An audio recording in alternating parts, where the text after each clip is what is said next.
வணக்கம். இது கேள்விக்களம்.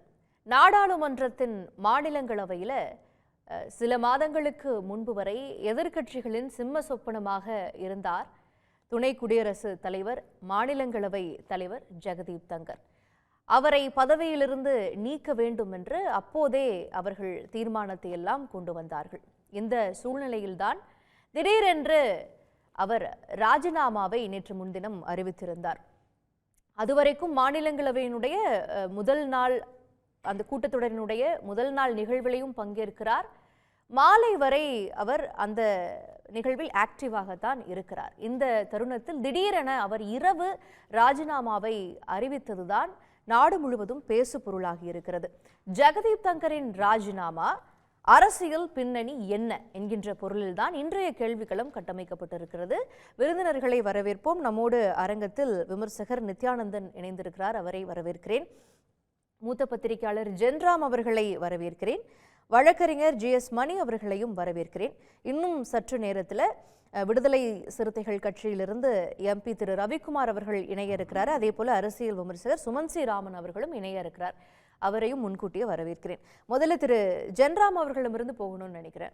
இப்போ ஜெகதீப் தங்கர் அவர்கள் ராஜினாமா செய்ததற்கான காரணம் உடல்நிலை என்று குறிப்பிடப்பட்டிருக்கிறத பார்க்கிறோம்.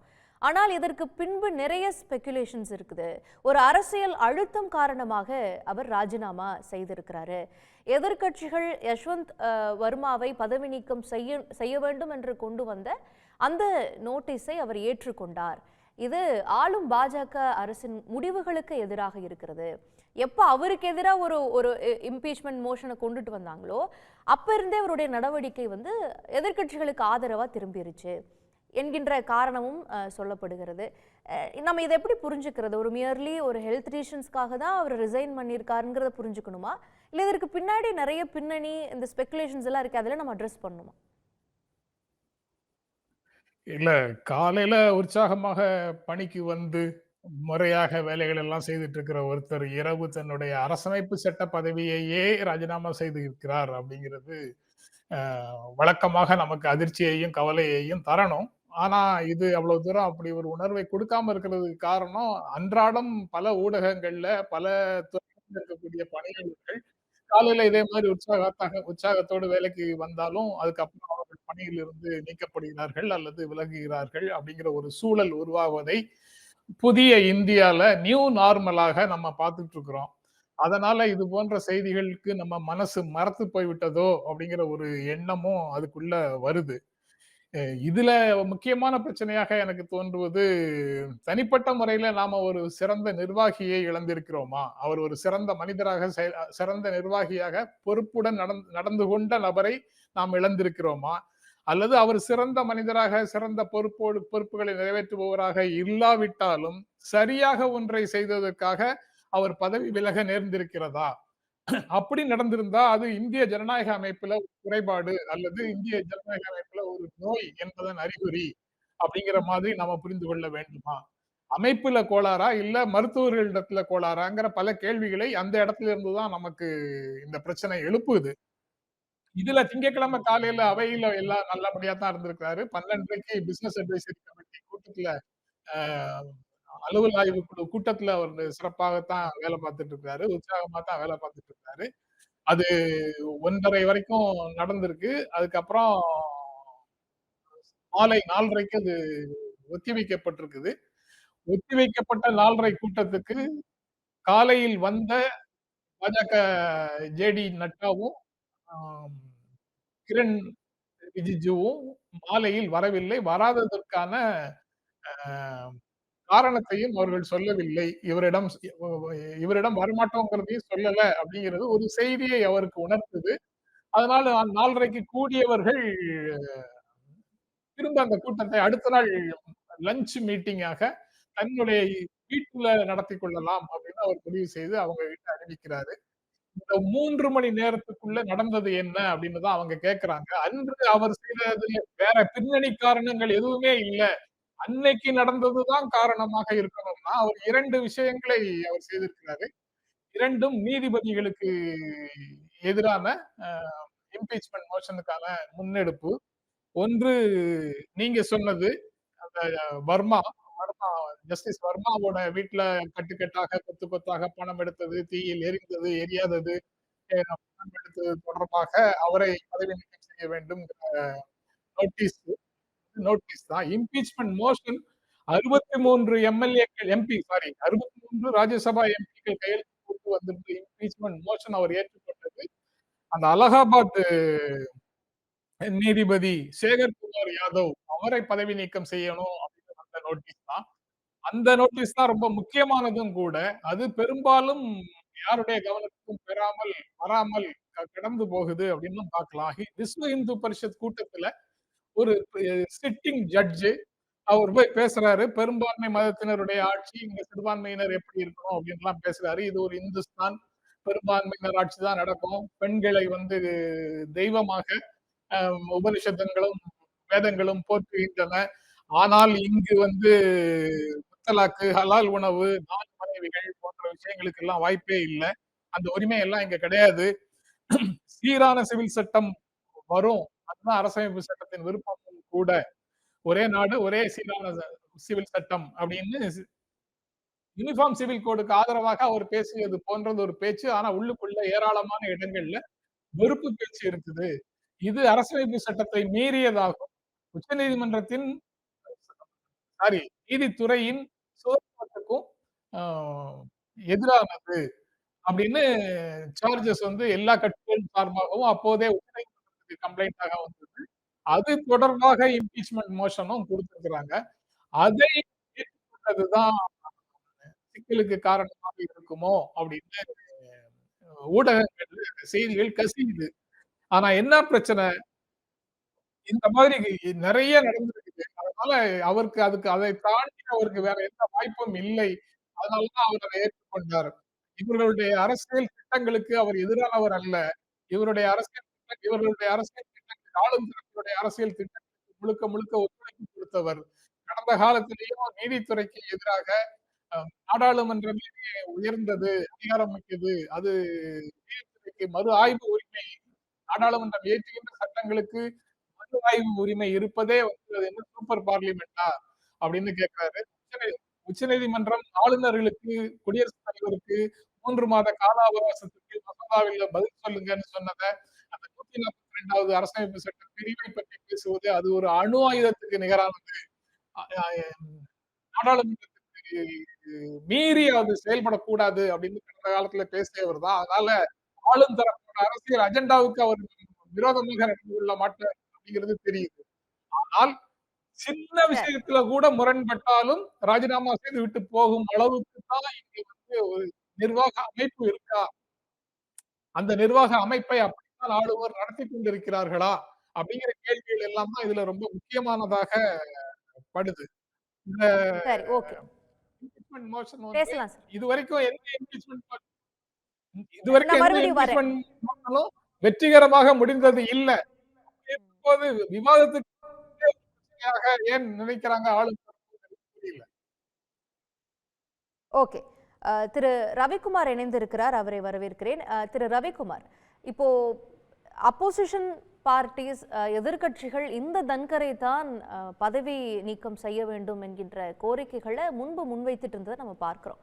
இன்னைக்கு அவரே ராஜினாமா செஞ்சுட்டு போயிருக்கிறத வந்து அவர் சரியான காரியத்தை செய்ததனால் இப்படி அவர் அழுத்தம் காரணமாக ராஜினாமா செய்யப்பட்டிருக்கிறார், அதை எதிர்க்கட்சிகள் எதிர்க்கிறதா, இல்ல எந்த ஜெகதீப் தங்கரை வந்து வெளியேற்றணும்னு எதிர்க்கட்சிகள் சொல்லுதோ அந்த ஜெகதீப் தங்கர் இன்னைக்கு ஆளும் பிஜேபிக்கு எதிராக திரும்பி இருக்கிறார் என்பதற்காக அவரை எதிர்க்கட்சிகள் ஆதரிக்குதா? ஏன்னா இந்த ரிசைன் அப்படிங்கிற முடிவை அவர் திரும்ப பெறணும்னு எதிர்க்கட்சிகளை சார்ந்த சில தலைவர்கள் சொல்றதை நம்ம பார்க்கிறோம். இதை எப்படி புரிஞ்சுக்கிறது? இந்த ராஜினாமா வந்து எதிர்க்கட்சிகள் வலியுறுத்திய போது, அவர் மீது நம்பிக்கையில்லா தீர்மானம் கொண்டு வந்த போது, அவர் இந்த மாதிரி ராஜினாமா செய்திருந்தால் அவர் நாடாளுமன்ற நெறிமுறைகளுக்கு மதிப்பளிக்கிறார், அரசமைப்பு சட்டத்துக்கு மதிப்பளிக்கிறார் என்று நாம் புரிந்து கொள்ளலாம். ஆனால் அவர் இப்போ பண்ணியிருக்கிறது ரொம்ப வந்து ஒரு சந்தேகத்துக்கு இடமான ஒரு சூழலில் அவர் இந்த ராஜினாமா பண்ணிடுறார். ஏன்னா வந்து அடுத்த நாள் 1 மணிக்கு அலுவல் ஆய்வு குழு கூட்டத்தை அவர் ஃபிக்ஸ் பண்ணுறாரு. மாலை 5 மணி வரை அவரோட மற்ற பல கட்சிகளுடைய எம்பிக்களும் அவரோட இருந்திருக்கிறாங்க. அப்போது திடீரென்று அவர் 7 மணிக்கு இப்படி ஒரு முடிவு எடுக்க வேண்டிய காரணம் என்ன அப்படிங்கிற கேள்வி இன்றைக்கி எழுது. அப்போது அது வந்து ஒரு சாதாரணமானது அல்ல. இன்றைக்கி எல்லாருமே கேலி சித்திரக்காரர்கள்லாம் வந்து நிறைய படங்களை சித்திரங்களை போட்டிருக்காங்க. டாக்டர்ஸோட அட்வைஸுன்னு நான் அதன் அடிப்படையில் ராஜினாமா பண்ணேன்னு அவர் சொன்னதை கேலியாக பின்னால் டாக்டர் வேடத்தில் நம்முடைய பிரதமரும் உள்துறை அமைச்சரும் இருப்பது போல் போட்டிருக்காங்க. இது வந்து இந்த ராஜினாமாவுக்கு பின்னால் இருப்பவர்கள் பிரதமரும் உள்துறை அமைச்சரும் தான் என்கின்ற ஒரு பேச்சு பரவலாக இன்றைக்கு ஊடகங்கள் அடிபடுகிறது. அதை உறுதி செய்வது போல தான் பிரதமரும் எக்ஸலத்தில் ஒரு பதிவை போட்டிருக்காரு. அவருக்கு வந்து பல தகுதி வாய்ந்த பொறுப்புகள்லாம் கொடுக்கப்பட்டிருக்கு அப்படின்னு சொல்லி அவருக்கு நல்ல உடல் நலத்தோடு அவர் இருக்கணும் அப்படிங்கிற ஒரு செய்தியை அவர் போட்டிருக்காரு. இதுலேருந்தே என்ன தெரியுதுன்னா அவர் வந்து ராஜினாமா பண்ணதை எங்களுக்கு உடன்பாடு தான் அப்படின்னு அவர் பிரதமர் சொல்லாமல் சொல்லிட்டார். அதுபோல் அவருக்கு வந்து பார்த்திங்கன்னா எந்த விதமான ஒரு சம்பிரதாயப்படி அவருக்கு வந்து எந்த மரியாதையும் செய்யப்படலை. அவர் ராஜினாமா பண்ணதுக்கு பிறகும் கூட இதுவரைக்கும் பாரதிய ஜனதா கட்சி அதை பற்றி பெருசாக எதுவுமே பேசலை. ஏன்னா அடுத்த தேர்தலுக்கு அவங்க தயாராகிட்டுருக்காங்க. இப்போது இவருடைய ராஜினாமாவுக்கு காரணத்தை முழுமையாக நம்ம தெரிஞ்சிக்கும் போது எப்போ தெரிஞ்சிக்க முடியும்னா யாரை கேண்டிடேட்டாக இப்போ வந்து வைஸ் பிரசிடெண்ட்டாக அவங்க முன்னிறுத்த போகிறாங்கங்கிறது தான் நமக்கு தெரிஞ்சிக்க முடியும். ஏன்னா இப்போ இது வந்து வெளிப்படையாக காட்டுவது திரு ஜெகதீப் தங்கர் அவர்கள் அவருடைய உடல்நலம் சரியில்லை அதனால் அவர் விலகிவிட்டார் என்கின்ற ஒரு செய்தியை இது சொல்லலை.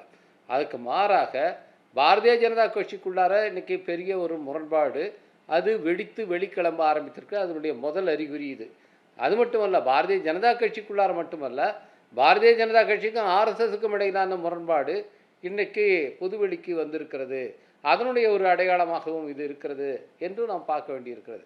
ஏன்னா பாரதிய ஜனதா கட்சியுடைய தலைவர் பொறுப்புக்கு இன்றைக்கும் ஒரு தவிர அவங்களால தேர்ந்தெடுக்க முடியலன்னா என்ன காரணம்னா இவங்க திரு மோடி அவர்களும் உள்துறை அமைச்சர் அமித்ஷா அவர்களும் முன்வைக்கிற கேண்டிடேட் வந்து ஆர்எஸ்எஸ்க்கு ஓப்பால, ஆர்எஸ்எஸ் சொல்கிறத இவங்க ஏற்றுக்க மாட்டேங்கிறாங்க. இந்த மாதிரியான ஒரு நிலை இருந்து கொண்டு இருக்கிறது.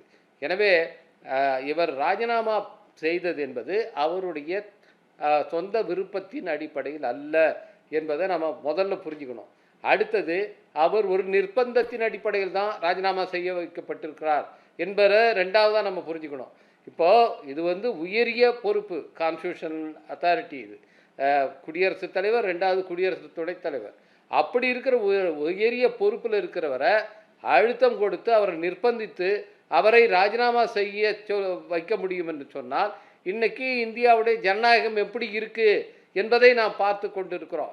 இந்த கேள்வி தான் நமக்கு ரொம்ப முக்கியம். இங்கே நடக்கிறது உண்மையிலே ஜனநாயகமா இல்லது ஒரு சர்வாதிகார ஆட்சியினுடைய ஒத்திகை நடந்துகிட்ருக்கா அப்படிங்கிறத நம்ம கேட்க வேண்டியிருக்கு. ஏன்னா இன்றைக்கி வந்து எந்த ப்ராசஸும் இல்லை, அதுக்கு எந்த விளக்கமும் இல்லை. திடீரென்று ஒரு உயரிய பொறுப்பில் இருக்கிறவர் வந்து பதவி விலகிறேன்னு சொல்கிறாரு. அப்படின்னு சொல்லும்போது அப்போது இதை செய்யக்கூடிய அளவுக்கு வெளியில் அதிகாரம் படைத்தவர்கள் இருக்கிறார்கள். அவர்கள் இதை வந்து செய்கிறாங்க அப்படிங்கிறத புரிஞ்சிக்க முடியுது. இது ஜனநாயகத்துக்கு உகந்ததல்ல. இது ரொம்ப ஆபத்தான ஒரு போக்குடைய அறிகுறி. ஏதாவது பாஜகக்குள்ள இருக்கிற முரண்பாட்டின் வெளிப்பாடுன்னு பார்க்கறது, பாஜகவுக்கும் ஆர்எஸ்எஸ்க்கும் இடையிலான முரண்பாட்டின் வெளிப்பாடு என்பதை பார்ப்பதை விட இது ஜனநாயகத்துக்கு மிகப்பெரிய ஆபத்தினுடைய அதனுடைய அறிகுறி என்று நாம் இதை பார்க்க வேண்டும். அதுதான் மிக முக்கியம். இப்போ ஜெகதீப் தங்கர் அவர்கள் வந்து ஒரு ரொம்ப எமோஷனலான ஒரு பர்சன். அதுவும் இல்லாமல் மைவே ஹைவேன்னு பேசக்கூடிய ஒரு நபர். அப்படி இருக்கும்போது அவருக்கு என்ன அழுத்தம் கொடுத்துருக்க முடியும்? இல்லை, நான் பதவிக்காலம் முடிகிற வரைக்கும் இருப்பேன்னு அவர் சொல்ல முடியாத சூழல் ஏன் வந்தது? ஒரு 10 நாட்களுக்கு முன்பு 2027 தான் ரிட்டையர்ட் ஆவேன்னு சொல்லக்கூடிய ஒரு மனுஷன் எனக்கு உடல்நிலை சரியில்லைன்னு மதியானம் அந்த கூட்டத்தை அட்டன் பண்ணிட்டு நைட்டு சொல்லக்கூடிய ஒரு காரணம் என்னவா இருந்திருக்கும்? என்ன அழுத்தமா இருந்திருக்கும்? இந்த உண்மையை பிரதமர் தான் சொல்லணும். இன்னைக்கு அரசு ஆளுங்கட்சி உடைய பொறுப்பாளர்கள் தான் சொல்லணும். ஆளும் அரசாங்கத்தின் தரப்பில் இருந்து தான் அதுக்கான விளக்கத்தை சொல்லணும். ஏன்னா சொல்லப்படுகிற காரணங்கள் இப்போ வந்து ஃப்ளோட் ஆகுது பாருங்க. அது வந்து உச்சநீதிமன்றத்தை விமர்சித்தார், அதனால் வந்து பாஜகவுக்கு வந்து அது பிடிக்கல, அதனால் ரிசைன் பண்ண வச்சு. இது உண்மையே கிடையாது. ஏன்னா உச்ச நீதிமன்றத்தை நீதித்துறையை விமர்சிக்கிறது என்பது பாஜகவில் இருக்கிறவங்களுக்கு வழி வழியாக இருக்கிறது.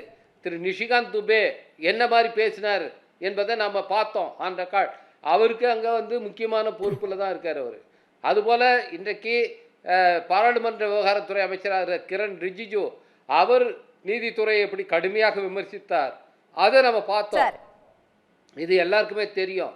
இன்றைக்கு ஆர்எஸ்எஸ்னுடைய துணைத் தலைவர் ஹொஸ்பாலே அவர் சொல்கிறார் செக்குலரிசங்கிற வார்த்தையும் சோஷலிசங்கிற வார்த்தையும் கான்ஸ்டியூஷன் ரிமூவ் பண்ணணும் அப்படின்னு சொல்கிறார். இது பார்த்துட்ருக்கோம். பாஜகவிலேருந்து இதுக்கெல்லாம் யாரும் எந்த எதிர்ப்பும் மறுப்பும் சொல்லவே இல்லை. இன்னும் சொல்ல போனால் தங்களுடைய மௌனத்தின் மூலமாக இப்படி நீதித்துறையை விமர்சிப்பதை, நீதித்துறையை தாக்குவதை ஊக்குவித்து கொண்டிருக்கிறவர் தான் பாஜகக்காரர்கள். எனவே திரு ஜக்தீப் தங்கர் சொன்னார்னா அது ஏதோ அவங்களுக்கு பிடிக்காம விஷயமே கிடையாது. நீதித்துறையை விமர்சித்ததுக்காக ஜெகதீப் தங்கர் இன்னைக்கு ராஜினாமா செய்ய வைக்கப்படவில்லை. இதை நம்ம தெளிவாக புரிஞ்சுக்கணும். அது காரணமே அல்ல.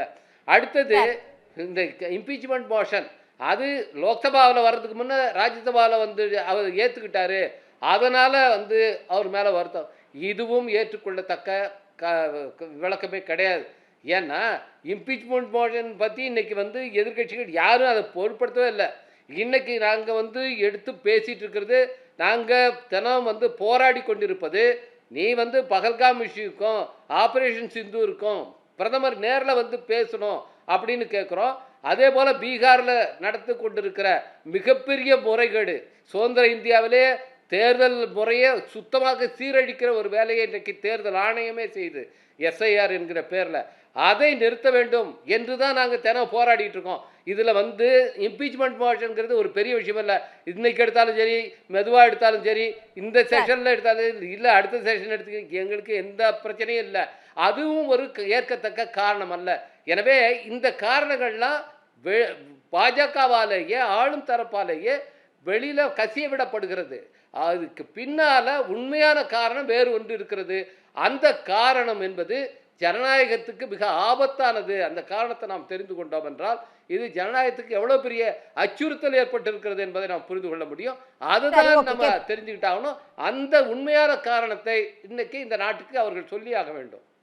ஓகே திரு நித்யானந்தன், உண்மையான காரணம் என்ன? பிரதமர் மோடி இப்படி பல இடங்கள்ல ஜெகதீப் தங்கர் அவர்களுக்கு ஆதரவாக அமித்ஷா அவர்களோ பிரதமர் மோடி அவர்களோ இதுவரைக்கும் அவருடைய அவை நடவடிக்கைகள்ல இருந்திருக்கிறாங்க. அவர் எவ்வளவோ நீதித்துறையை விமர்சித்த போது அவங்க அதற்கு எதிர்கருத்து தெரிவிக்கல.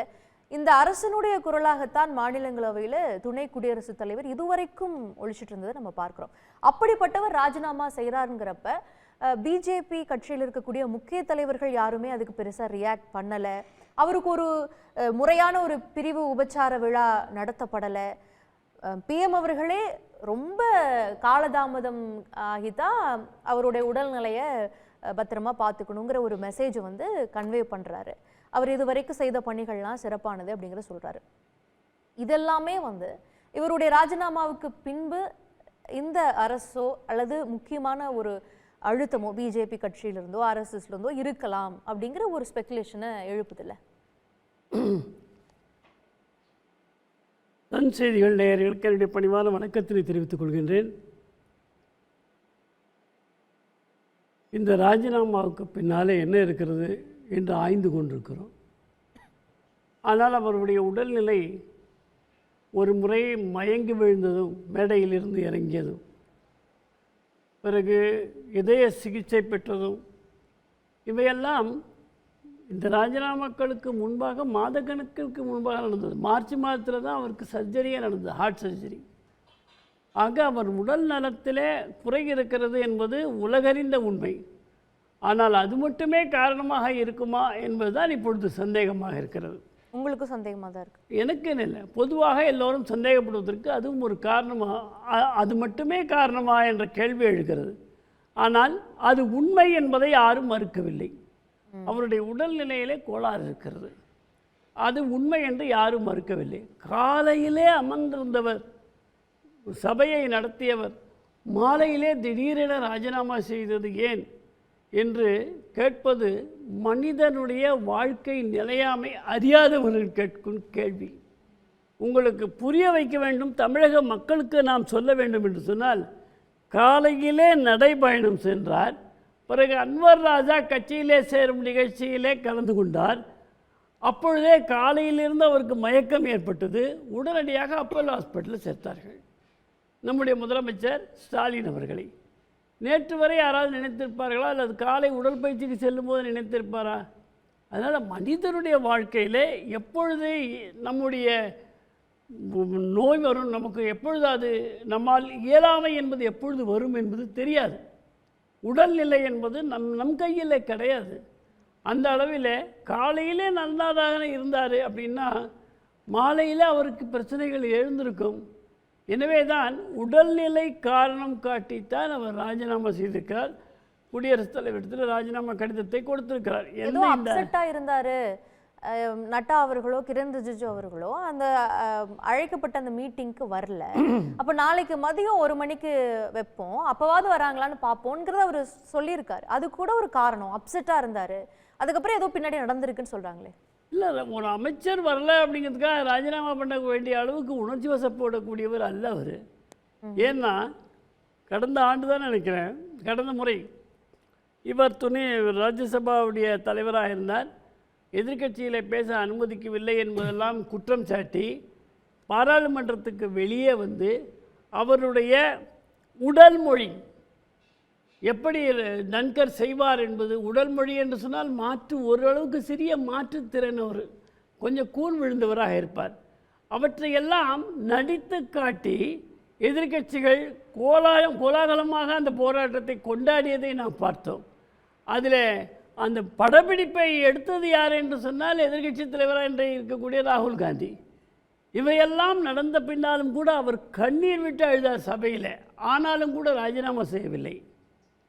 ஏனென்றால் உணர்ச்சி வசப்படக்கூடியவர் அல்ல என்பதற்காக இந்த நிகழ்ச்சியை நான் சொல்லுகிறேன். எதிர்க்கட்சிகள் அப்படி செஞ்சா அதை எதிர்த்து நிற்கக்கூடிய வல்லமை இருக்கு. ஆனால் தான் சார்ந்த தான் யாரால் அந்த இடத்திற்கு கொண்டு வரப்பட்டமோ அவர்களே தனக்கு எதிராக இருக்கிறாங்க அப்படிங்கிற என்னை பொறுத்தவரை எதிர்க்கட்சிகள் செய்தாலோ ஆளுங்கட்சி செய்தாலோ என்பதையெல்லாம் பிரித்து பார்ப்பது இல்லை என்றுதான் நான் கருதுகிறேன். அந்த அளவுக்கு அவர் மன அழுத்தத்தினாலே சென்று விடுவார் என்பது சொல்வது என்பது 100க்கு 100 உண்மை அல்ல. அதே மாதிரி நீதிமன்றத்தை அவர் எதிர்த்து போராடியதையும் நாம் பார்த்தோம். நீதிமன்றத்தில் சில ஒழுங்கினங்கள், ஜஸ்டிஸ் நம்முடைய யஷ்வந்த் வர்மா அவருடைய வீட்டில் கட்டுக்கட்டாக கிடந்த பணத்திற்காக இன்னும் எஃப்ஐஆர் 6 மாதம் ஆயும் கூட பதிவு செய்யவில்லையே என்று நேரடியாக கேட்டவர். அது மட்டுமல்ல, ஒரு விவசாய அமைச்சர் அங்கே ஒரு கூட்டத்தில் பேசுகின்ற பொழுது அந்த கூட்டத்தில் இவரும் இருந்தார். நீங்கள் ஏன் விவசாயிகளுக்கு நலனிலே அக்கறை செலுத்துவேன் என்று சொன்னீர்களே, பேசினீர்களே, தீர்மானத்தை நிறைவேற்றினீர்களே. ஜென்ராம் அவர்கள் சொன்னதை நீங்க கேட்டிருப்பீங்க. இப்ப யஷ்வந்த் வர்மாவை விட சேகர் யாதவ் அவருடைய விவகாரம் தான் நீங்க முக்கியமானது. அது யாரும் பேசல, அதை வெளி கொண்டுட்டு வரல. அவருக்கு எதிராகவும் இவர் செயல்பட்டாருங்கிறது ஒரு காரணமாக இருக்கலாம் அப்படின்னு சொல்லப்படுது. இவர் கடந்த காலத்தில் ஒரு மத்திய அமைச்சரை எதிர்த்தே பொதுக்கூட்டத்தில், அதாவது பொதுவெளியிலே, யார் நம்முடைய சிவராஜ் சிங் சௌஹான் அவரை பார்த்து நேரடியாக கேட்கிறார், இதையெல்லாம் நீங்கள் ஏன் செய்யவில்லை என்று கேட்கிறார். ஒரு துணை ஜனாதிபதிக்கான அதிகாரம் இல்லை. அது துணை ஜனாதிபதி அப்படி அரசியலிலே பேச முடியாது, ஒரு அமைச்சரை கேட்க முடியாது. ஆனாலும் கேட்டார்கள். அப்பொழுது ஆளுங்கட்சி ஒன்றும் செய்யவில்லை. எனவே ஆளுங்கட்சி சதி செய்திருக்கிறது. சிவராஜ் சிங் சௌஹான் அவங்கெல்லாம் மோடி அமித்ஷாவுக்கு எதிரான ஒரு பவர் பாலிடிக்ஸில் இருக்கிறவங்க தானே. அவங்களை கேள்வி கேட்டால் அதை ஜாலியாக தானே என்ஜாய் பண்ணுவாங்க. எப்போவுமே அவர் நான் அதான் சொன்னேன், is not a so serious person. நல்ல எதையுமே எடுத்துக்கொள்ளக்கூடியவர் தான். அப்போ உடல்நிலை தான் காரணம்ன்றீங்க? உடல்நிலை தான் காரணமாக இருக்க முடியும் என்று என்னுடைய கருத்து. வேறு சில உட்காரணங்கள் ஏதேனும் இருக்குமானால் பின்னர் அது விளைவிக்கும். அதாவது பிற்பகலிலேயே பிரதமருக்கு இவர் சொல்லிவிட்டார், என் உடல்நிலை காரணமாக நான் ராஜினாமா செய்கிறேன் என்று சொல்லி. ஆனால் பிரதமர் அவரை வேண்டாம், நீங்கள் இருக்க வேண்டும் என்று இறுதி வரை மன்றாடி கேட்டு பார்த்தார். ஆனாலும் கூட இரவில் 7:30 மணி அளவில் ஜெயராம் ரமேஷோடு தொலைபேசியிலே அவர் பேசியதாக நமக்கு செய்தி கிடைத்திருக்கிறது. அவரே சொல்லியிருக்கார், ஜெயராம் ரமேஷே எங்கிட்ட நல்லா தானே பேசினாரு, 9 மணிக்கே ராஜினாமா பண்றாருன்னு கேட்டு. அப்போ ஜெயராம் ரமேஷ் பேசிய பிறகு ராஜினாமா செய்திருக்கிறார் என்று சொன்னால் இதில் எதிர்க்கட்சிகள் ஏதோ சதியை பின்ன பார்த்திருக்கிறார்கள் Okay. என்பதாகத்தான் பொருள் கொள்ள வேண்டும். ஓகே, எதிர்க்கட்சிகள் சதின்னு நீங்க நினைக்கிறீங்க? ஆமா, எதிர்க்கட்சியுடைய சதியும் அழுத்தமும் அல்லது எதிர்க்கட்சி அவரை எந்த வகையிலோயும் இப்படி செயல்பட வைத்திருக்கிறது, அது என்ன என்று பின்னால் நமக்கு தெரிய போகிறது. ஓகே, திரு சுமந்த், நீங்க எப்படி பாக்குறீங்க? இவருடைய ராஜினாமாவுக்கு பின்னால் உடல்நிலை தான் முக்கியமான ஒரு காரணமா இருக்குதா? நிறைய ஸ்பெகுலேஷன்ஸ் இருக்கிறத பார்க்குறோம். இந்த இம்பீச்மெண்ட் நோட்டீஸை அவர் ஆதரிச்சாரு, அதை வந்து அவங்களே மோஷன்ஸாக கொண்டுட்டு வரணும் இருக்கிறப்ப இவர் ஆதரிச்சாருங்கிறது ஒரு காரணமா, இல்லை நீதித்துறைக்கு எதிராக இவர் செயல்படுகிறாரு, அது வந்து இந்த அரசுக்கு ஒரு எதிரான நிலையை உருவாக்கும் அப்படிங்கிறது ஒரு காரணமா எடுத்துக்கலாமா? இல்லை நித்யானந்த் அவர்கள் சொல்றது போல இதுல எதிர்க்கட்சிகளுடைய சதி இருக்குது, எப்ப எதிர்க்கட்சிகள் இவருக்கு எதிராக ஒரு இம்பீச்மெண்ட் மோஷனை கொண்டுட்டு வந்தாங்களோ அதிலிருந்தே இவர் எதிர்க்கட்சிக்கு ஆதரவா செயல்பட தொடங்கிட்டார்னு சில பார்வைகள்லாம் முன்வைக்க பார்க்குறோம். அப்படியும் நம்ம பார்க்கணுமா? இதை எப்படி புரிஞ்சுக்கிறது? முதல்ல திரு ஜெகதீப் தங்கர் அவர்களுடைய செயல்பாடுகள் ஆளுநராக மேற்கு வங்காளத்தில் இருந்த போதும் சரி, துணை ஜனாதிபதியாக ராஜ்யசபாவில் மாநிலங்களவை நடத்தும் போதும் மிகவும் பாரபட்சமாக இருந்தன. இது நான் சொல்லலை, எல்லா எதிர்க்கட்சிகளும் தொடர்ந்து சொல்லிகிட்டு இருக்கிற ஒரு மிகப்பெரிய குற்றச்சாட்டாக அவருக்கு எதிராக வைக்கப்பட்டது. ஆளுங்கட்சிக்கு ஆதரவாக அவர் செயல்படுகிறார், நடுநிலையாக அவர் பாராளுமன்றத்தினுடைய மேலவையை நடத்தவில்லை என்பது தொடர்ந்து வைக்கப்பட்டிருக்கிற குற்றச்சாட்டு. ஃபஸ்ட். ரெண்டாவது, இந்த உடல்நலம் குன்றினால ராஜினாமாங்கிறது இந்தியாவில் நடக்காதுங்க. யாருமே உடல்நலம் குறைந்ததுனால் உடனே நாங்கள் ராஜினாமா பண்ணிட்டு போகிறேன்னு சொல்ல மாட்டாங்க. ஸோ அது அதை டிஸ்கவுண்ட் பண்ணிடலாம். அவருக்கு உடல்நலம் குன்றி இருந்தது, அதில் மாற்று கருத்தில். அப்படி ரொம்ப பாதிப்பு ஏற்பட்டிருந்தா பாராளுமன்றத்தினுடைய முதல் நாள்லையே அதை அறிவிக்கணும். செஷனில் கூட்டத்தொடரினுடைய முதல் நாளையே அறிவிக்கணும். நடுவிலேயே அறிவிச்சுட்டு போகிறது, முன்னாடியே ஒரு மாதம் முன்னாடியே அறிவிச்சுட்டு போகுது. இந்த மாதிரி இப்போ ஒரு 20 நாளோ 25 நாளுக்கு முன்னாடி திருப்பி ஒரு உடல்நல பிரச்சனை அவருக்கு ஏற்பட்டது. அப்போ அது முடிந்த உடனே அறிவிச்சிருக்கலாமே. நீங்கள் பாராளுமன்றத்துக்கு வரீங்க, ஃபுல் ஹவுஸை நடத்துகிறீங்க, இந்த மோஷனை எதிர்க்கட்சிகள் கொண்டு வரக்கூடிய இந்த தீர்மானத்தை ஆதரிக்கிறீங்க, அதுக்கப்புறம் 9 மணிக்கு ஒரு ரெசிக்னேஷன் லெட்டர் அனுப்புறீங்கன்னா ஏதோ ஒன்று நடந்திருக்கிறது, ஏதோ ஒரு அழுத்தம் அவருக்கு ஏற்பட்டிருக்கிறது. வேறு வழி இல்லாமல் ராஜினாமா செய்ய வேண்டிய ஒரு நிர்பந்தத்தில் அவர் இருந்திருக்கிறார். நீங்கள் பிரதமருடைய அந்த ட்விட்டர் போஸ்ட்டை பார்த்தீங்கன்னா இந்த மாதிரி நான் போஸ்ட்டை பார்த்ததே இல்லை. ஹீ காட் மெனி பொசிஷன்ஸ், அதாவது அவருக்கு நிறைய பதவிகள் கிடைத்தன, அவர் ஆரோக்கியமாக இருக்க வேண்டும் என்று விரும்புகிறேன். இது ஒரு போஸ்டா? யாராக இருந்தாலும், நமக்கு அரசியல் எதிரிகளாக இருந்தாலும் ஒரு பதவியை விட்டு விலகும் போது என்ன சொல்லுவோம் நம்ம?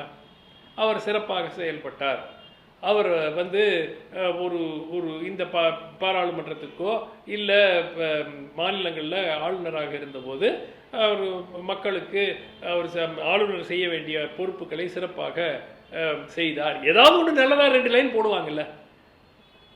அவருக்கு பல பொறுப்புகள் கிடைத்தது. அண்ட் அதுக்கப்புறம் என்ன, அவருக்கு நல்ல ஆரோக்கியமாக இருக்கட்டும். இந்த மாதிரி ஒரு போஸ்டை நான் பார்த்ததே கிடையாதுங்க. ஈவன் ஒரு அரசியல் எதிரியே இந்த மாதிரி ராஜினாமா பண்ணிட்டு போகும்போது கூட ஒரு பேசிக் கர்டசிக்கு ஒரு ட்வீட்டை போடுவாங்க, ஒரு போஸ்ட் போடுவாங்க. அவர் இப்பேற்பட்டவர் அப்பேற்பட்டவர், ஒன்றுமே இல்லை. அதுவும் இந்த போஸ்ட் எப்போ வந்துச்சு? உடனே வந்துச்சா? இல்லை, கிட்டத்தட்ட அடுத்த நாள் வருது. ஸோ ஏதோ ஒன்று மிகப்பெரிய சிக்கல் ஏற்பட்டிருக்கிறது.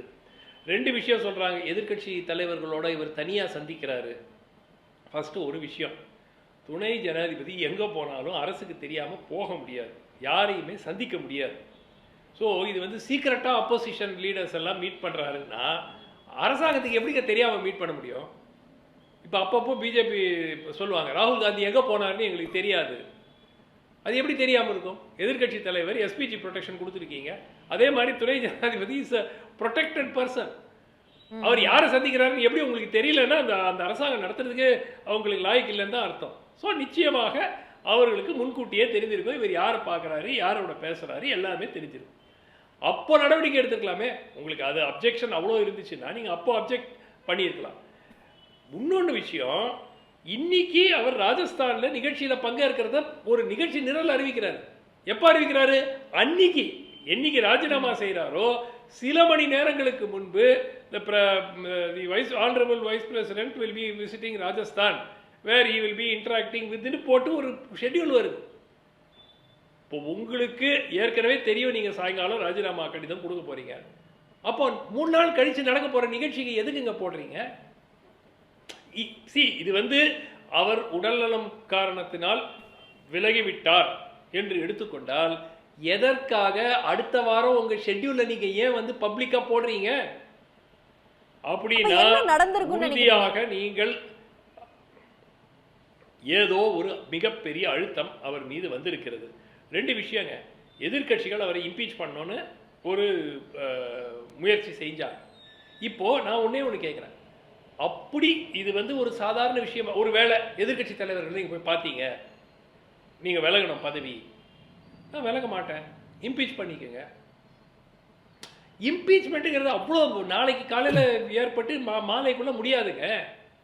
அதில் அவர் தன்னுடைய விஷயங்களை எல்லாம் எடுத்து விட்டாருன்னா அது கவர்மெண்ட்டை பயங்கரமாக எம்பாரஸ் ஆகும். புரியுதுங்களா? இது வந்து ஏதோ அவர் வந்து உடனே திரு மோடி அவர்களோ திரு அமித்ஷா அவர்களோ ஃபோன் பண்ணி ஜெகதீப் தங்கர் நீங்கள் உடனே ராஜினாமா பண்ணிடுங்க அப்படின்னா இவர் உடனே ராஜினாமா பண்ணணுங்கிற அவசியம் இல்லை. முடியாது. என்ன பிரச்சனை, நான் என்ன பண்ணேன், இது கூட கேட்காம 3 மணி நேரத்தில் ஒரு ராஜினாமா கடிதம் வருகிறது என்றால் ஏதோ ஒரு மிகப்பெரிய நிகழ்வு இதற்கு பின்னாடி இருக்கிறது. அதுதான் வந்து யாருக்கும் எல்லாருமே வந்து ஸ்பெகுலேட் பண்ணிட்டு இருக்காங்க. இந்த அரசாங்கத்தை பொறுத்த வரைக்கும், மத்திய அரசை பொறுத்த வரைக்கும் எல்லாமே ஸ்பெகுலேஷன். ஆபரேஷன் சிந்தூர்ல என்ன நடந்துச்சு தெரியாது. அப்புறம் ஏர் இந்தியா கிராஷ் எதனால் நடந்துச்சு தெரியாது. துணை ஜனாதிபதி ஏன் ராஜினாமா செஞ்சாரு தெரியாது. ஸோ எல்லாமே இப்படிதான். இந்த மத்திய அரசை பொறுத்த வரைக்கும் எந்த விதமான ஒரு டிரான்ஸ்பரன்சி கிடையாது, வெளிப்படைத்தன்மை இல்லை. ஆனால் இந்த விஷயத்தில் என்னுடைய கருத்து ஏதோ இருங்க, முக்கியமா ஒரு துணை ஜனாதிபதியை இம்பீச் செய்வதுங்கிறது அவ்வளவு சுலபம் கிடையாது. எனக்கு தெரிந்த வரைக்கும் இந்திய வரலாற்றில் இதுவரைக்கும் ஒரு துணை ஜனாதிபதியை இம்பீச்மெண்ட் செய்து பதவி விலக செய்திருக்கிறார்கள் என்று எனக்கு நினைவில்லை. அப்போ ஜெகதீப் தங்கர் ஏன் நான் அப்படிதான் இருப்பேன், இந்த பதவியில தான் இருப்பேன், இம்பீச் பண்ணிக்க அப்படின்னு சொன்னா என்ன பண்ண முடியும்? அந்த இம்பீச்மெண்ட் ப்ரொசீடிங் வரும்போது அந்த விவாதம் நடக்கும் இல்லையா? அந்த விவாதத்தில் அரசாங்கத்துக்கு எவ்வளவு சிக்கல்கள் ஏற்படும், எவ்வளவு விஷயங்கள் வெளியே வரும், அது எல்லாமே வேண்டாம். இவர் வந்து பயந்த சுபாவம் கிடையாதுங்க. அவர் வக்கீல், உச்சநீதிமன்றத்தில் சீனியர் அட்வொகேட். 1 வருஷம் 2 வருஷம் இல்ல, 25 வருஷமா அவர் சீனியர் அட்வொகேட். அவர் யாராவது சாமானிய ஆளு கிராமத்திலிருந்து வந்தாரு அவரை மிரட்டிடலான்னு அந்த மாதிரியும் கிடையாது. அப்போ எவ்வளவு பெரிய அழுத்தமாக இருந்தால் 3 மணி நேரத்திற்குள் ஒரு ராஜினாமா கடிதத்தை கொடுத்து விட்டு வித் இமீடியட் எஃபெக்ட்னு ஒரு பேட்டி கூட அதுக்கப்புறம் கொடுக்கல. ஒரு நாட்டு மக்களுக்கும் ஒரு அட்ரஸ் கொடுத்துருக்கலாமே, ஒரு ஃபேர்வெல் ஸ்பீச் கொடுத்துருக்கலாமே. ஏங்க ஹெல்த் தானேங்க, உடல் நலம் தானேங்க, ஒரு ஃபேர்வெல் ஸ்பீச். இந்த மாதிரி இந்த காரணங்களுக்காக நான் விலகிறேன், எனக்கு எல்லோரும் நீங்கள் ஒத்துழைப்பு கொடுத்தீங்க, எனக்கு ரொம்ப மகிழ்ச்சி. எவ்வளோ நேரம் ஆக போகுது? அது கூட இல்லைன்னா எவ்வளவு பெரிய அழுத்தம். அதற்கு ஏதோ மிக முக்கிய உடனடியா வெளியேறணும்னு ஒரு அழுத்தம் வந்திருக்கலாம் அப்படிங்கறத புரிஞ்சுக்க முடியுது. இன்னொன்னு, ரவிக்குமார் அவர்கள் சொல்லும் போது இந்த அவரை அச்சுறுத்தும் அளவுக்கு அவரை அச்சுறுத்தும் அளவுக்கு அது வந்திருக்கிறது. வெறும் அழுத்தம்னா ராஜினாமா பண்ண முடியாதுன்னு சொன்னா என்ன பண்ண முடியும்? அவர் ஏதோ அவரை பற்றி இவர்களிடம் ஏதோ ஒரு தகவல் இருக்கலாம், ஏதோ ஆதாரங்கள் இருக்கலாம், இல்லை வேற ஏதோ ஒன்று சொல்லி அவரை மிரட்டி, நமக்கு தெரியாது. பட் அவர் பயப்படும் அளவிற்கு ஏதோ ஒரு அழுத்தம் கொடுக்கப்பட்டிருக்கு. ஓகே, இப்போ ரவிக்குமார் அவர்கள் சொல்லும்போது இந்த செஷன்ல இந்த இம்பீச்மெண்ட்டோ இந்த விவகாரங்களோ நாங்கள் முக்கியத்துவம் வாய்ந்ததா பார்க்கல, ஆனால் ஆபரேஷன் சிந்தூர், பஹல்காம், இது SIR இது போன்ற முக்கியமான விஷயங்களை எடுத்து பேசணும், விவாதிக்கணும்னு இருந்தோம் அப்படின்றாரு. அந்த நேரத்தில் தான் இவருடைய ராஜினாமாங்கிற இந்த நிகழ்வு நடந்திருக்குது. அப்படின்னா இது அச்சுறுத்தலா ஒரு பக்கம், அதனால அவர் அழுத்தத்தினால ராஜினாமா செஞ்சாரு அப்படிங்கிறத புரிஞ்சுக்கலாமா? இதுவரைக்கும் பாஜகவுக்கு ஆதரவாக இருந்த ஒரு நபர் ராஜினாமா செய்தும் ஒரு திசை திருப்பல செஞ்சிருக்கிறாரே அப்படிங்கிற அந்த மாதிரியும் பார்க்கலாமா? இதுல வந்து இதில் வந்து பெரிய திசை திருப்பல் இருக்காதுங்க. நாளைக்கு வேறு யாராவது வந்து சபையை நடத்த போகிறாங்க, அதில் இதே விவாதங்கள் நடக்கக்கூடிய ஒரு வாய்ப்பு இருக்கிறது. ஸோ இதனால ஒரு பெரிய அப்படியே வந்து ஒரு டைவர்ஷன் ஆகி எல்லாமே ஸ்டாண்ட் ஸ்டில் ஆகிடும், எந்த விதமான பாராளுமன்ற நடவடிக்கைகளும் நடக்காதுன்னு அர்த்தமே கிடையாது. அதனால நாளைக்கு ஹரிவன்ஷ் வரப்போகிறாரு, வேறு யாராவது வரப்போகிறாங்க, உட்கார போகிறாங்க, பாராளுமன்ற நிகழ்வுகள் நடந்து தான் செய்யும். அதனால் இது கம்ப்ளீட்டாக டைவர்ட் பண்ணுறதுக்கு மட்டும் வந்து இது செய்யப்பட்டது என்று நான் ஏற்றுக்கொள்ள மாட்டேன். எனக்கு அவருடைய பாயிண்ட்ல தான் பார்க்குறேன். டைவர்ட் பண்ணுறதுக்கு அரசு விரும்புது, பிரதமரும் அமித்ஷாவும் விரும்புகிறாங்கன்னு எடுத்துக்கோங்க. இவர் ஏங்க விலகிறாரு அதை முதல்ல சொல்லுங்க. என்ன அழுத்தத்தின் காரணமாக ஐயோ அப்படி விலகக்கூடிய ஆளும் இல்லன்றீங்க. ஏதோ ஒரு மிகப்பெரிய அதுதான் நிச்சயமா. திரு ஜிஎஸ் மணி, இப்படி இந்த அரசு பிஜேபி அரசு அப்படிங்கிறது இது போல ஒவ்வொருத்தரும் யூஸ் அண்ட் த்ரோ பாலிடிக்ஸை பண்றாங்க. வேணும் என்கின்ற வரைக்கும் அவங்களை பயன்படுத்திக்கிறது. ஒரு முரண்பட்டா ஏதாவது ஒரு பிரச்சனைனா வேண்டான்னு அவங்கள உடனடியாக தூக்கி போடுவது அப்படிங்கிறது இதை எப்படி புரிஞ்சுக்கிறது? இன்னொன்று, அவர் ராஜினாமா செய்துட்டார், அது அவர் உடல்நலம் காரணமாக தான் ராஜினாமா செய்கிறாரு அப்படின்னா பிரதமர் மோடி அவர்கள் இவருக்கு நிறைய வாய்ப்புகள், நல்ல வாய்ப்புகள்லாம் இவருக்கு கிடைத்தது அப்படின்னா அப்போ கொடுத்தவர்கள் நாங்கள் தான் அப்படிங்கிறத சொல்ல விரும்புகிறாரா? அதை ஏன் அவ்வளோ லேட்டாக வந்து சொல்லணும்? அவருக்கு முறையான ஒரு பிரிவு உபச்சார விழா நடத்தப்படலை. அப்போ ஏதோ ஒரு ஃப்ரிக்ஷன், பெரிய ஃப்ரிக்ஷன் இருந்திருக்குது, ஒரு பெரிய அச்சுறுத்தல் கூட கொடுக்கப்பட்டிருக்கலாம் அப்படின்லாம் சொல்லப்படுது. அதாவது வணக்கம், சன் நியூஸ் தொலைக்காட்சி நேயர்களுக்கு வணக்கம். புரிஞ்சவங்களுக்கு பிரச்சனை கிடையாது, புரியாதவங்களுக்கு புரிய வைக்கிறது கஷ்டம். இல்லை புரிஞ்ச மாதிரி புரிஞ்சவங்களுக்கு புரியாத மாதிரி நடிக்கிறவங்களுக்கும் புரிய வைக்கிறது கஷ்டம். அதாவது இப்போ ஒரு விஷயத்தை நான் நினைவூட்டுறேன். தற்போதைய உச்சநீதிமன்ற தலைமை நீதிபதி வந்து ஒரு கருத்து தெரிவித்தார்.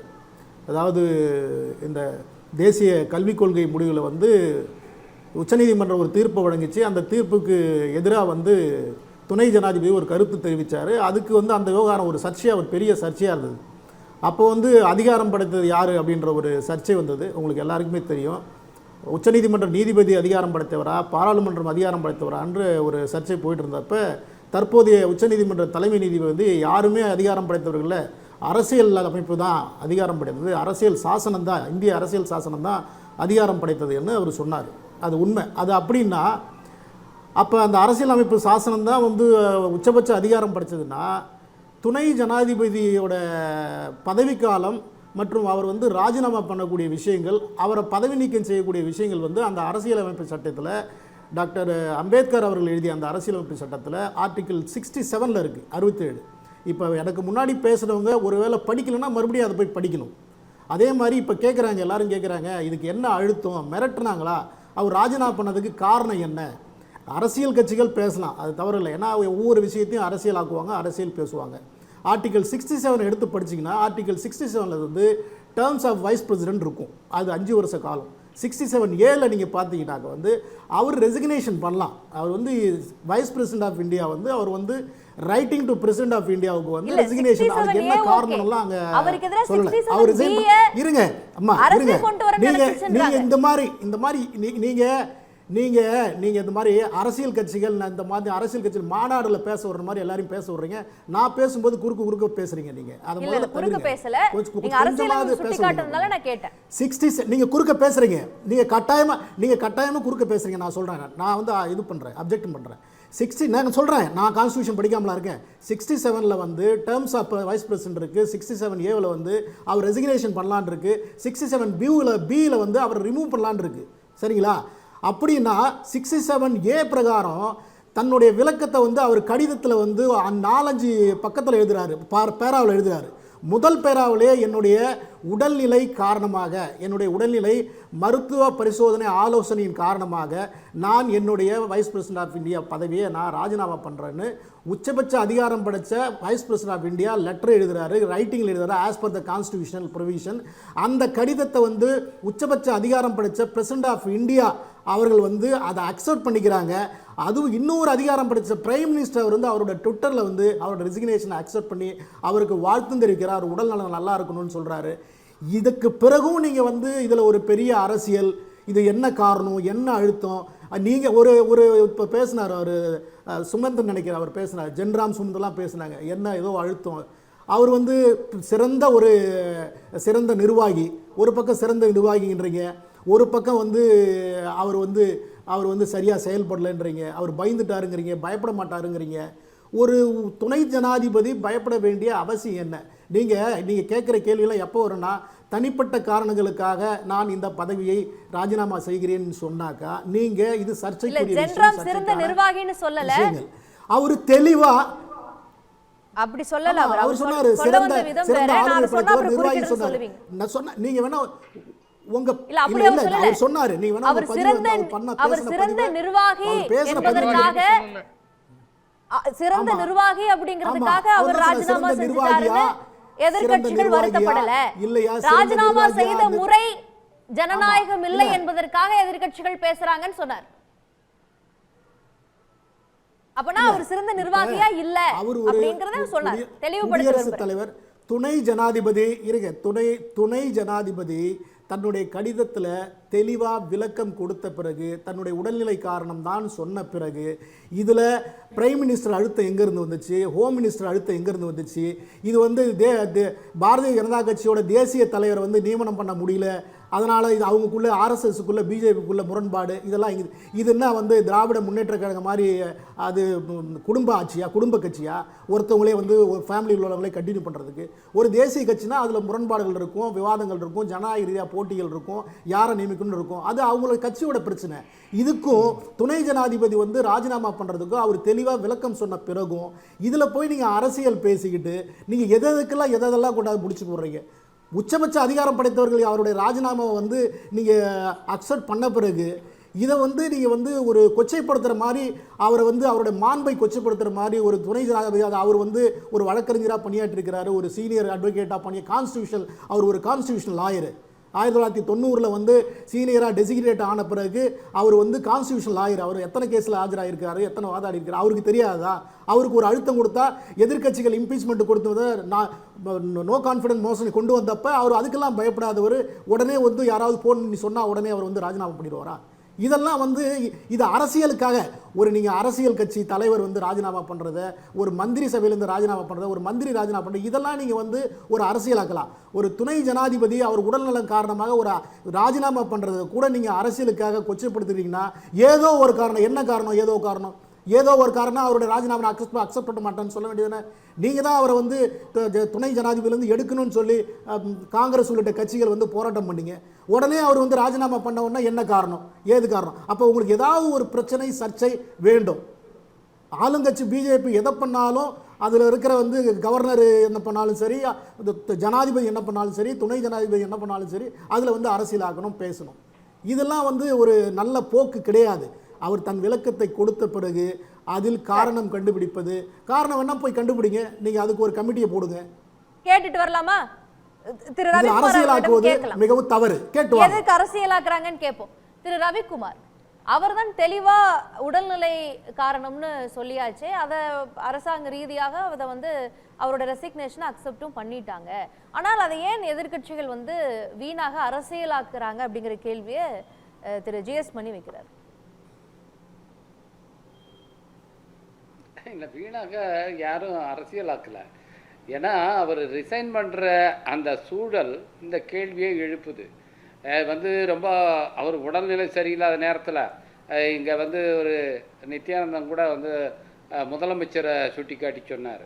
அதாவது சொல்கிற காரணங்கள் ஏதாவது கொஞ்சமாவது பொருந்தக்கூடியதாக இருக்கணும். அது திரு ஜெகதீப் தங்கர் அவர்கள் அவரை வந்து மேலே நம்பிக்கையில் தீர்மானம் கொண்டு வந்தாங்க எதிர்க்கட்சிகள், அப்போ அவர் ரிசைன் பண்ணியிருக்கலாம். அல்லது அவருக்கு உடல்நிலை சரியில்லாமல் சில மாதங்களுக்கு முன்னால் போனார், அப்போ ரிசைன் பண்ணியிருக்கலாம். எதுவுமே இல்லாமல் அடுத்த நாள் பிஎஸ்சி மீட்டிங்கு டைம் ஃபிக்ஸ் பண்ணுறாரு, அடுத்த நாள் நிகழ்ச்சி இது பண்ணுறாரு, 2 மணி நேரத்தில் வந்து ரிசைன் பண்ணுறாரு. அதுக்கான காரணம் எனக்கு உடல்நிலை சரியில்லை அப்படின்னு அவர் சொல்கிறாரு. அப்போ என்ன பண்ணியிருக்கணும், அப்போ அவர் உடனடியாக மருத்துவமனையில் சேர்ந்துருக்கணும். இப்போ அவர் மருத்துவமனையில் இருக்கார். அப்படி இருந்திருந்தால் என்ன பண்ணியிருக்கணும், இந்த பணியிலேருந்து நான் உடல்நிலை காரணமாக நான் ராஜினாமா பண்ணுறேன்னு சொல்லியிருந்தா அவர் உடனே மருத்துவமனைக்குள்ளே போயிருக்கணும். இப்போ அவர் மேலே உங்களுக்கு அக்கறை இருந்தால் உடனடியாக அவருக்கு உயரிய மருத்துவ சிகிச்சையில் கொடுத்துருக்கணும். அதை செய்யலையே. அதுக்கு பதில் என்ன சொல்றாரு, நீ உங்களுக்கு நல்ல பொறுப்புலாம் கொடுத்துருச்சு, ரைட் நல்லா இருங்க அப்படின்னு சொன்னால் அப்போ என்ன நடந்திருக்கு? இந்த மருத்துவ ஆலோசனையை கொடுத்த யார் அப்படிங்கிற கேள்வி வருது இல்ல. அவரே சொன்னார் இன்னைக்கு இதை பற்றி நீங்க வேணா விசாரிங்கன்னு சொல்றாருல. இப்போ நாங்கள் கேட்கிறோம், இது இந்த ராஜினாமா தொடர்பாக வெறும் வெளிப்படையான விசாரணை வேண்டும். ஏன்னா அரசமைப்பு சட்டத்துடைய உயர்ந்த பதவியில் இருக்கிற ஒருவர் அச்சுறுத்தப்பட்டு ராஜினாமா வைக்கப்பட்டிருக்கிறார் என்ற சந்தேகம் இன்றைக்கு பரவலாக நிலவுகிற நேரத்தில் இதை தெளிவுபடுத்த கடமை. இதற்கு ஒரு விசாரணையை அறிவிக்க வேண்டும். என்ன சொல்ல போனா அச்சுறுத்தப்பட்டார் என்று எல்லாரும் சொல்ல பாத்தீங்க. இல்ல நான் சொல்லிடுறேன். நீங்க ஏதோ நெருக்கடி அவருக்கு சொல்லப்பட்டிருக்கா இல்ல அது செய்யப்பட்டிருக்கிறது என்று சொன்னால் அப்போ இங்க எவ்வளவு பெரிய ஆபத்து இங்க இந்த நாட்டுல இருக்குங்கிறத நம்ம பார்க்கணும். எவ்வளவு பெரிய ஜனநாயகத்துக்கு எவ்வளவு பெரிய பார்க்கணும். வரேன் அச்சுறுத்தல் இருக்குன்னு திரும்பவும் அவர் ஆணித்தரமா சொல்றாரு ரவிக்குமார். அதுக்காக விசாரணை நடத்தணும்னு சொல்றாரு திருமணி. அது அவர் நடத்திட்டோம், அவர் விசாரணை நடத்திட்டோம். அவர் Ravikumar our member of parliament தான், அவர் விசாரணை நடத்திட்டோம். அது ஒன்றும் தப்பு கிடையாது. அச்சுறுத்தல் இருக்குன்னா அவர் விசாரணை நடத்திட்டோம். இப்போ ஒருத்தர் உடல்நலம் சரியில்லைன்னா, உச்சபட்ச அதிகாரத்தில் ஒரு துணை ஜனாதிபதி ஒரு உடல்நலம் சரியில்லைன்னா அவர் மெம்பர் ஆஃப் பார்லிமெண்ட் அவர் ரவிக்குமார்கிட்ட கேட்டு தான் நான் எப்போ ரிசைன் பண்ணணும், நான் எப்போ ஹாஸ்பிட்டலில் போய் அட்மிட் பண்ணிவிட்டு நான் ஐசியூவில் இருந்துட்டு தான் அதுக்கப்புறம் நான் ரிசைன் பண்ணணும்னு அவர் மெம்பர் ஆஃப் பார்லிமெண்ட்டை கேட்டு தான் டிசைட் பண்ணுவாரா? இல்லை அவர் டிசைட் பண்ணுவாரா? அது யாரு துணை ஜனாதிபதி தனக்கு உடல்நலம் சரியில்லைன்னா இல்ல உங்களை கேட்டு டிசைட் பண்ணுவாரா? அவர் நீங்க அவர் என்ன அவர் 30-40 வயசு இளைஞரா? துணை ஜனாதிபதி சார் நீங்க பேசும்போது நான் குறிப்பிடவே ஏன் சார் பதட்டப்படுறீங்க? நீங்க துணை ஜனாதிபதியை இந்த முடிவு பேசும்போது நான் ஒரு வார்த்தை கூட பேசல. நீங்க ஏன் இப்ப நான் பேசுறத தடுக்குறீங்க? நான் பேசுறதை ஏன் நீங்க தடுக்குறீங்க? நீங்க பேசுறீங்க என்ன பத்தி சொல்றதுனால நான் சொல்றேன். நீங்க ஹாஸ்பிடல்ல நீங்க போய் ஹாஸ்பிடல்ல படுத்தாரான்னு கேட்டதற்காக தான் நான் இப்படிப்பட்ட கடுமையான வார்த்தை பயன்படுத்த வேண்டிய அவசியம் வந்துச்சு. நீங்க ஒரு துணை ஜனாதிபதி ரிசைன் பண்ணதுக்கு ஹாஸ்பிட்டல்ல படுத்தாரா, ஹாஸ்பிட்டல்ல அட்மிட் ஆனாரா, அவர் ரிசைன் பண்ண பிறகும் அது ஒரு பெரிய அரசியலாக்கி பேசுறதுனால தான் எனக்கு அப்படி ஒரு கடுமையான வார்த்தையை பயன்படுத்த வேண்டிய அவசியம் இருக்கு. இல்லைன்னா அந்த வார்த்தையை நான் பயன்படுத்த வேண்டிய அவசியம் இல்லை. ஒருத்தர் உடல்நலம் பாதிக்கப்பட்ட அவர் ரெண்டாவது ஏற்கனவே இருதய நோயால ஹார்ட் பிரச்சனையில அவர் ஏற்கனவே எய்ம்ஸ்ல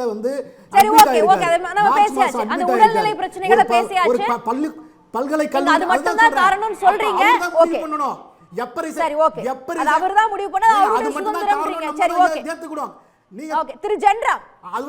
அவருடைய தனிப்பட்ட சுதந்திரம், அவருடைய உரிமை அரசியலமைப்பு கொடுத்திருக்கிற அரசியலமைப்புல துணை ஜனாதிபதி ரிசைன் பண்றதுக்கு அதிகாரம் அரசியலாக்குறது அநாகரிகம். தேவையில்லாம இது அரசியலாக்குறது அநாகரிகம். அரசியல் கட்சி இது தேவையில்லாமல் அரசியலாக்கப்படுகிறது அப்படின்றாரு ஜிஎஸ் மணி. அதாவது காலையில வந்தாரு, பிஏசி மீட்டிங்க 12:30 நடத்துறாரு, சாயங்காலம் வரைக்கும் இருந்து வேலை செஞ்சிருக்கிறாரு. அதுக்கு பிறகு அவர் என்ன நடந்தது அப்படின்னு கேட்கறது எப்படி அரசியலாக்குறதாக ஆகும்? கேக்குது. அதனால இது இஷ்யூவே இல்ல. இது இதுவரை இப்படி ஒருவர் கூட ராஜினாமா செய்யவில்லை அப்படிங்கறத எப்படி பாக்குறீங்க? ஆர் வெங்கட்ராமன், சங்கர் தயாள் சர்மா, KR நாராயணன் இவங்க எல்லாம் ராஜினாமா செய்தாங்க. ஆனா பிரசிடென்டாக தேர்வானதுனால இந்த மாதிரி இதுதான் ஃபர்ஸ்ட் டைம் ஒருத்தர் ரிசைன் பண்ணிட்டு போறாரு. ஏன் அப்போ அது அழுத்தம் இருந்ததா இல்லையா? அதுவும் அவருக்கு ஃபேர்வெல் நடத்தல, அவையில அவர் அவரால் தெரிவிக்க முடியல. ஒரு நாள் ராஜினாமாவை கொடுத்துட்டு அவர் வாட்டில ஊருக்கு போறாரு அல்லது வீட்டுக்குள்ள முடங்கிடுறாரு. அப்ப என்ன காரணம்? அவர் வாய் திறந்து பேச முடியாமல் என்ன நடந்திருக்கு அப்படின்னு கேட்கறது அரசியல் படுத்துறதே கிடையாது. ஒரு சந்தேகம் அல்லது ஒரு கேள்வி, அதை முன்வைக்கிறோம். அதை அவரு பதில் சொல்ல வேண்டிய கட்டாயம் அவங்களுக்கு இருக்கு. பதில் கேட்போமா? அது கேட்டுட்டு போக உங்ககிட்ட வரவா? அடிப்படை ஆதாரம் இல்லாத அரசியலமைப்பு சட்டம் தான் அடிப்படை உயர்ந்ததுன்னு அடிப்படை சொல்றது இங்க பாருங்க. நியாயமானது. அரசியலமைப்பு பதில் சட்டம் சொல்றது அரசியலமைப்பு இல்லங்க ஜிஎஸ் மணி அவர் என்ன சொல்றாருன்னா, ஏற்கனவே அப்படி அது ஒரு இயல்பாக நடந்த ராஜினாமாவா இருந்தால் ஏன் அவருக்கு ஒரு பிரிவு உபச்சார விழா நடத்தி இருக்க கூடாது? அவருக்கே ஒரு மரியாதையா ஒரு விடையை கொடுத்திருக்க கூடாது? அதை கூட நடத்தலையே. அப்ப அதெல்லாம் ஒரு கேள்விக்கு இடமளிக்குதுன்னு தானே அவங்க கேக்குறாங்க. ஷார்ட்டா சொல்லுங்க, திருப்பி நான் அவர்கிட்ட போகணும். நீங்கள் அதையெல்லாம் வந்து இல்லை, ஷார்ட்டாகவே நான் சொல்கிறேன். ஏற்கனவே 2 துணை ஜனாதிபதிகள் வந்து இதே போல் ராஜினாமா பண்ணியிருக்காங்க. விவி கிரிங்கிற வந்து 1969 ஒரு ஜனாதிபதி போட்டியிட்ட போது அவர் வந்து அந்த டைமில் ராஜினாமா பண்ணியிருக்காரு. இன்னொருத்தர் வந்து பைரோன் சிங் செகாவத்தும் அதே மாதிரி ராஜினாமா பண்ணியிருக்காங்க. பிரதிபா பட்டேல் வந்து குடியரசுத் தலைவர் ஜாகிர் ஹுசேன் இறந்து போனாரு, அதனால வந்தாரு. குடியரசுத் தலைவர் நான் என்ன சொல்றேன்னா, அவர் காரணம் சொன்ன பிறகு ஏன் அவருக்கு, அதாவது பிரிவு உபச்சாரம்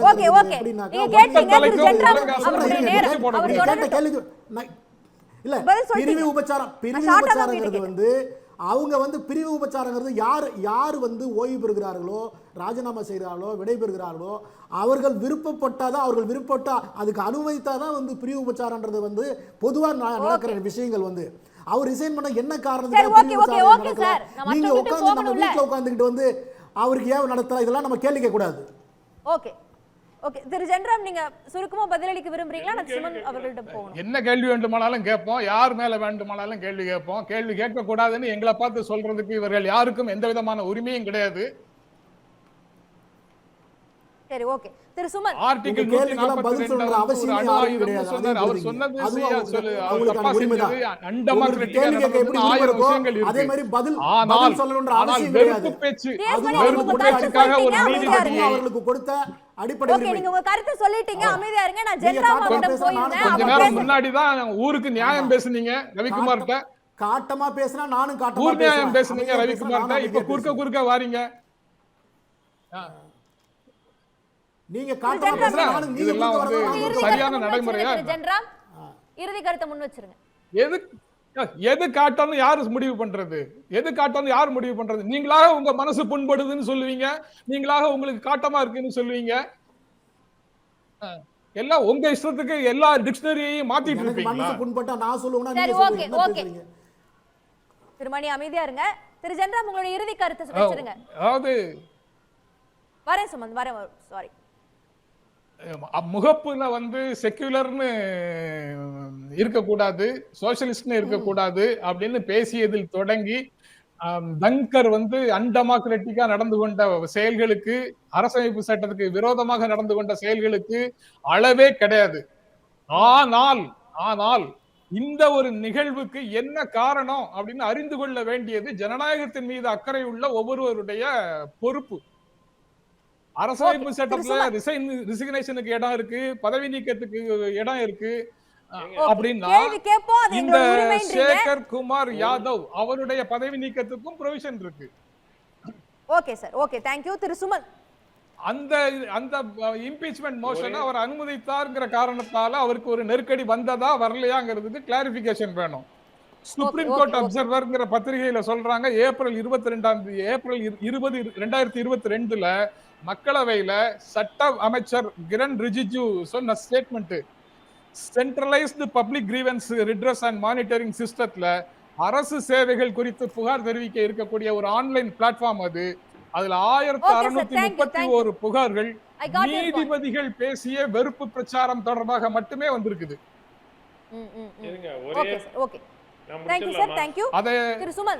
இதுதான் நிலைமைனா நீதிபதிகள் மேல நடவடிக்கை எடுக்கணுமா வேண்டாமா? Okay okay. திரு சுமன், 2 பாயிண்ட்டுங்க. ஒன்று வந்து இது எதிர்க்கட்சிகளும் இப்போ பேசுறது வந்து ஒரு நியாயமான ஒரு பேச்சா நான் பார்க்கல. ஒரு பதில் சொல்லணும்னு கேட்கறது நியாயம். ஆனால் ஜெயராம் ரமேஷ் சொல்றாரு, பாரபட்சமாக அவர் நடந்து கொண்டார், எதிர்க்கட்சிகளுக்கும் ஆளுங்கட்சிக்கும் சமமாக நேரம் ஒதுக்குறார். என்னங்க மக்களை முட்டாளாக்குறீங்க?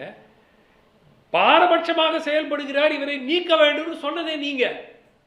விலகும் போது நீங்க என்ன சொல்லணும்?